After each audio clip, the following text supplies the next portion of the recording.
يستمر الدعم القطري للشعب السوري، حيث يستقبل اليوم مطار دمشق الدولي وفدا رفيع المستوى من الهلال الأحمر القطري برئاسة السيد يوسف بن علي الخاطر رئيس مجلس الإدارة، ويضم الوفد الأمين العام السيد فيصل محمد العمادي والمساعدين محمد بدر السادة وأحمد البشيري.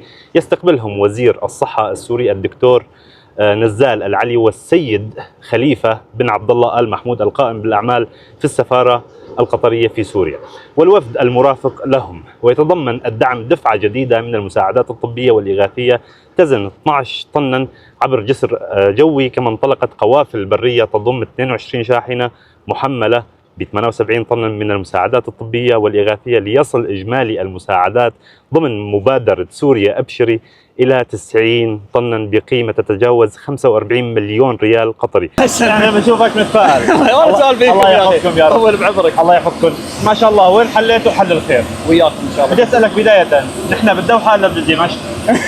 احنا في دمشق.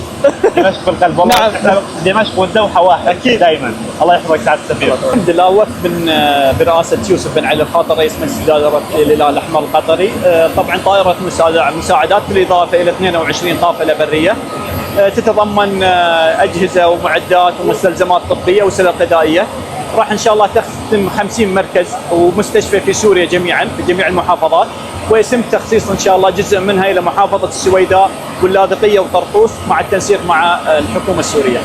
الله يجزاكم عنا كل خير. ونحن كمان كإعلاميين محملين رسالة من الشعب السوري إلى أهل الخير في قطر. الله يسلمك. بنقول لهم نختصر، يعني بنقول إن كان للخير أهل فهم أهل الخير في قطر. جزاكم الله خير. الله يحفظكم. وانتم أهلنا وإخواننا. الله يحفظكم. تشمل المساعدات 1250 جهاز ومعدة طبية رئيسية، منها أجهزة دعم التنفس وأجهزة التحاليل المخبرية، أجهزة غسيل الكلى وأجهزة التصوير الطبي، بالإضافة إلى مستلزمات طبية أخرى. هذه المساعدات تأتي استمرارا للجهود الإنسانية المتواصلة من دولة قطر لتخفيف معاناة الشعب السوري ودعمه في تجاوز التحديات الصحية والإنسانية. شكرا قطر.